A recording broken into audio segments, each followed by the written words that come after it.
경력 20년 경매 전문가, 꾸준함과 부지런한 경제 유튜버, 쉽고 정확하게 명쾌한에서 홍티와 함께 NPL 질권 투자 회원 직동 NPL 대부업계 최초 프랜차이즈, 종잣돈을 모아 투자하세요. 홍티 경매로 나눠 먹기. 투자 금액 안전해요. 세금 납부 투명해요. 노후 대책 마련해서 여유롭게 살아가요. 종잣돈이 부족해도 홍티 따라 투자해요. 성실하게 정직하게 우리 모두 함께해요. 재테크의 새바람 홍티 경매 NPL 믿고 투자해봐요. 홍티 경매 NPL. 안녕하세요, 홍티 인사드리겠습니다. 홍티 경매 대부업 궁금하시죠? 영화나 드라마에 나오는 무서운 대부업 결코 아니랍니다. 금융감독원에서 정식으로 허가받은 합법적인 대부업체랍니다. 홍티 경매와 함께 정직하고 안전한 투자 수익 만들어보지 않으시겠어요? 많은 회원분들이 수익 인증 꼭 확인해 보시고 지금 당장 홍티 경매로 오세요. 기다리고 있겠습니다. 투자 금액 안전해요. 세금 납부 투명해요. 노후 대책 마련해서 여유롭게 살아가요. 종잣돈이 부족해도 홍티 따라 투자해요. 성실하게 정직하게 우리 모두 함께해요. 재테크의 새바람 홍티 경매 NPL 믿고 투자해봐요. 홍티 경매 NPL 재테크의 새바람 홍티 경매 NPL 믿고 투자해봐요. 홍티 경매 NPL 믿고 투자해봐요. 홍티 경매 NPL.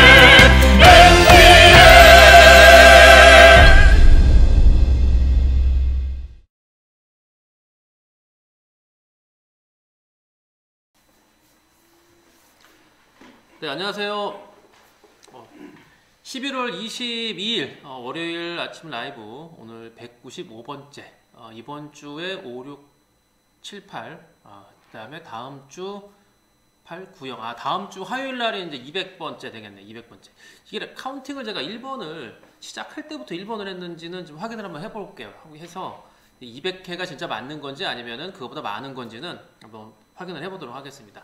오늘은 제가 이제 아파트 가격에 또 민감하게 작용을 하니까 아파트 가격이 진짜 폭락을 하는지, 그런데 재밌는 거는 이제 요건 내년 예산은 아니고요. 이제 작년에 2020년에 2021년 예산을 편성할 때 아파트 값이 올라갈 거라고 예상을 하고 그렇게 예산이 편성이 됐어요. 정부 예산이. 그래서 그런 거를 비춰볼 때 이미 정부도 아파트 값을 잡기는 잡는데 올라가는 거를 뭐 진짜 억지로 강제로 주저앉히기는 좀 불가항력이다 라고 인식을 하지 않았을까 라고 예상을 합니다.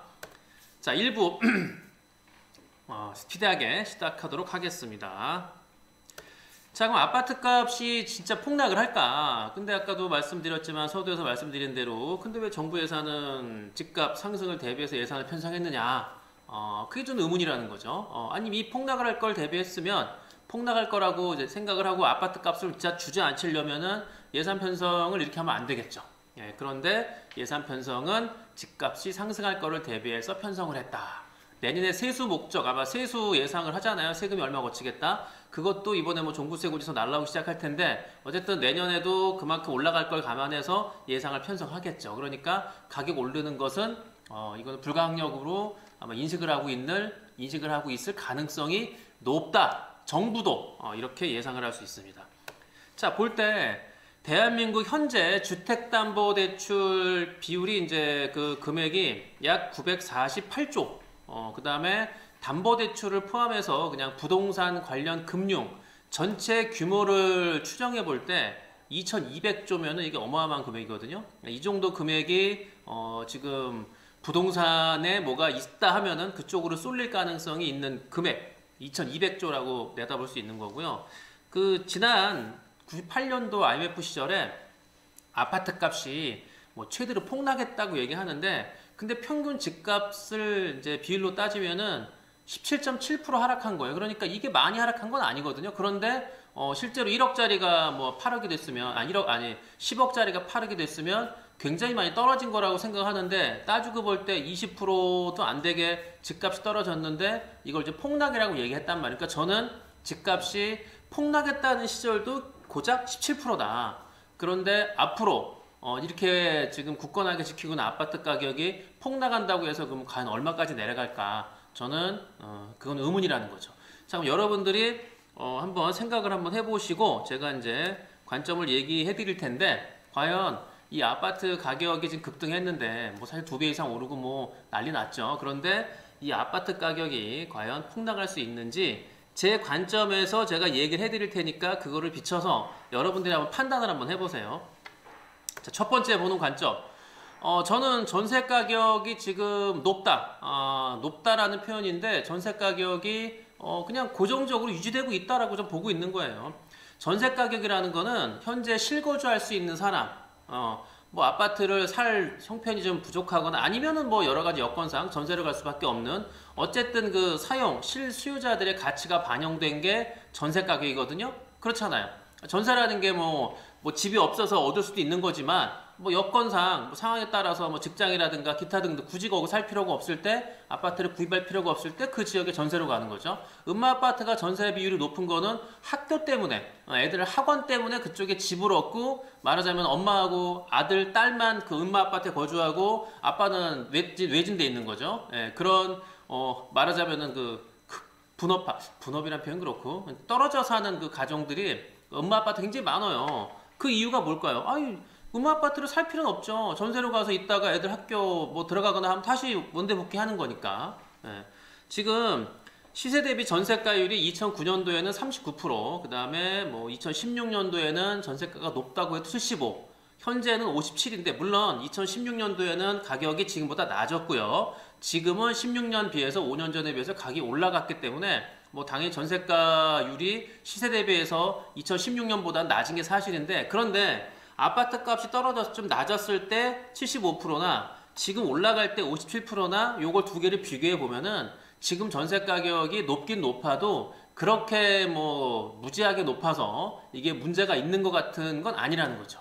그래서 전세가가 뒷받침을 해주고 있다. 굳건히.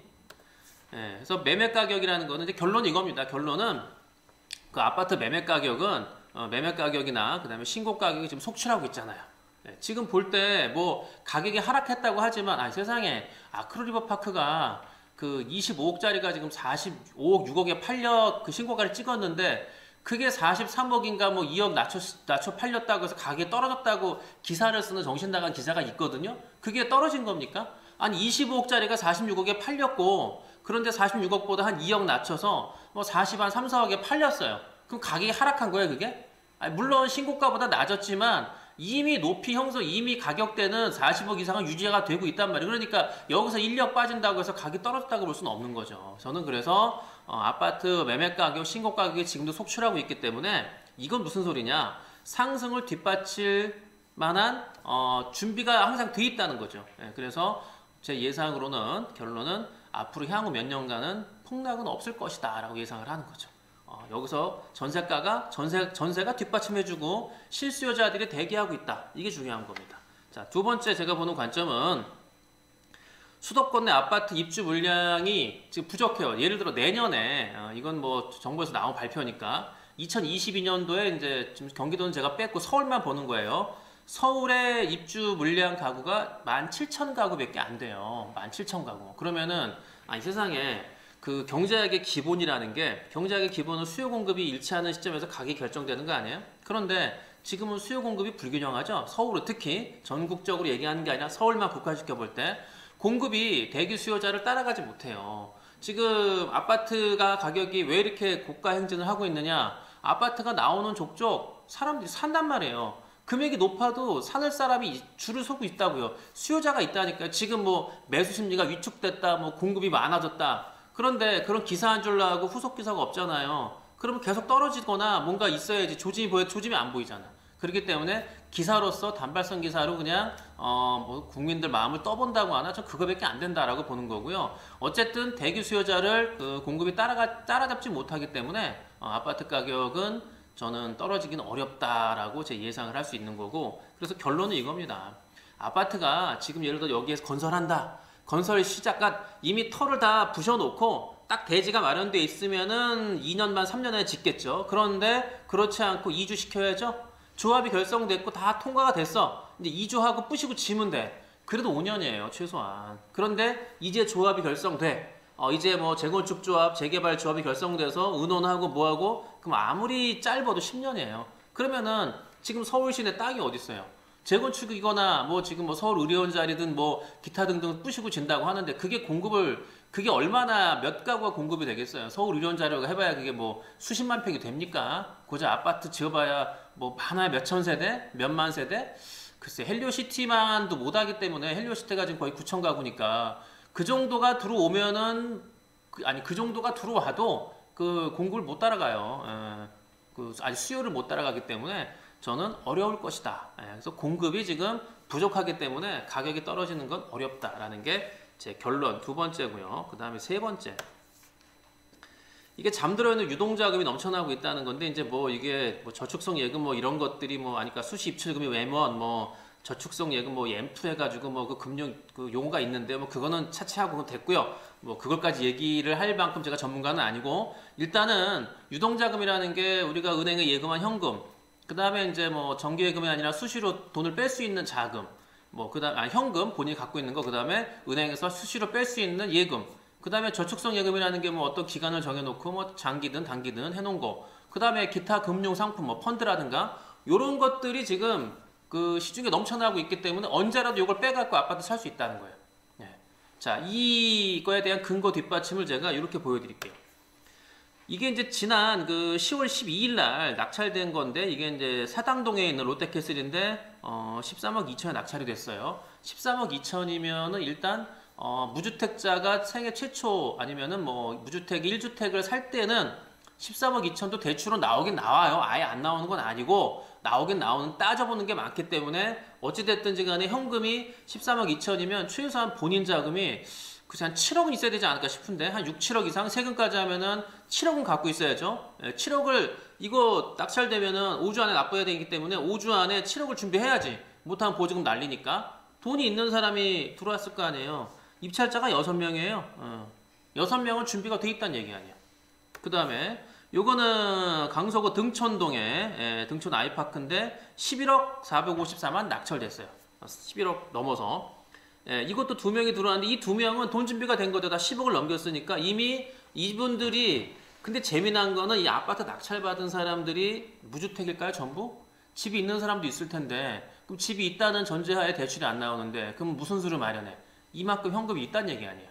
그러니까 과감하게 10억을 넘게 쓰는 거겠죠? 낙찰받은 사람들이 좀 무주택일까? 대출을 뭐 40%씩 받을 준비가 돼 있어서 준비할까요? 아니죠. 집 있는 사람들도 충분히 입찰을 본다는 얘기죠. 돈이 있다는 얘기예요. 다음에 저 오금동에, 이 아파트 이거 제가 과외 다닐 때 이거 뭐 7억 8억 했는데 그때 사놨어야 되는 건데 그게 불과 얼마 안 됐는데 23억이 됐네. 참 이거 보면 너무, 여기가 단지가 크거든요. 이거 재개발되면, 이거 재건축되면 여기도 어마어마할 텐데, 아마 저기 둔촌동의 주공 아파트보다 여기도 아마 만만치 않을 텐데, 근데 여기도 지금 23억에 낙찰됐어요. 몇 명이 들어왔냐? 28명이 들어왔어요. 아파트 여기 입찰에. 이게 불과 10월 18일 한 달 전인데 28명이 들어왔어요. 입찰에. 그리고 24억을 써서 낙찰이 됐는데, 이게 지금 최저가가 14억이니까 14억 이상은 다 썼을 거 아니에요. 그럼 이거 들어온 사람들은 돈 준비가, 자금 마련 계획이 없이 그냥 들어왔을까요? 준비가 됐겠지.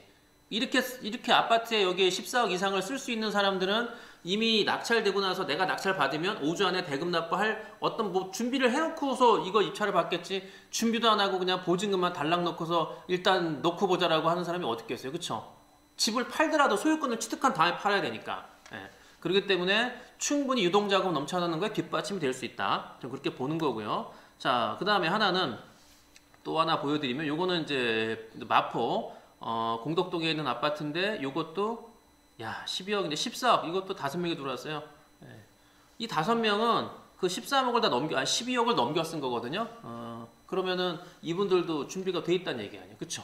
근데 이 낙찰받은 지금 제가 보여드린 4개, 이분들이 다 무주택일까? 무주택도 있겠지만 집 있는 사람이 최소한 절반은 되지 않을까요? 어쨌든 지금 집 있는 사람이 뭐 한 절반 정도 되니까, 없는 사람 있는 사람 5대 5니까 입찰을 대충 판단할 때도 그냥 평균가로 볼 때, 평균으로 볼 때 집 있는 사람이 한 절반 정도 되지 않을까 예상을 하는 거죠. 자, 마지막으로 하나 보여드리면, 이번에 동구 잠실동의 리센츠. 요거 참 16억 감정가인데 21억 썼어요. 이것도 3명이 들어왔는데, 2등하고 무려 가격 차이가 3억, 4억 났네. 이 사람은 참, 글쎄, 2등인 사람은 뭐 그래 너 다 가져, 너 먹어라 이렇게 할 수 있겠지만, 1등 된 사람은 조금 아쉬움이 좀 있네. 이걸 21억을 썼어? 물론 시세가 이 정도 나가긴 해요. 그래도 좀 많이 썼다라는 느낌이 드는데, 어찌됐든 21억 쓴 사람은 이 사람이 무주택이었을까? 저는 집이 있는 사람이라고 보고요. 21억의 준비가 돼 있을 것이다 라고 예상할 수 있는 거죠.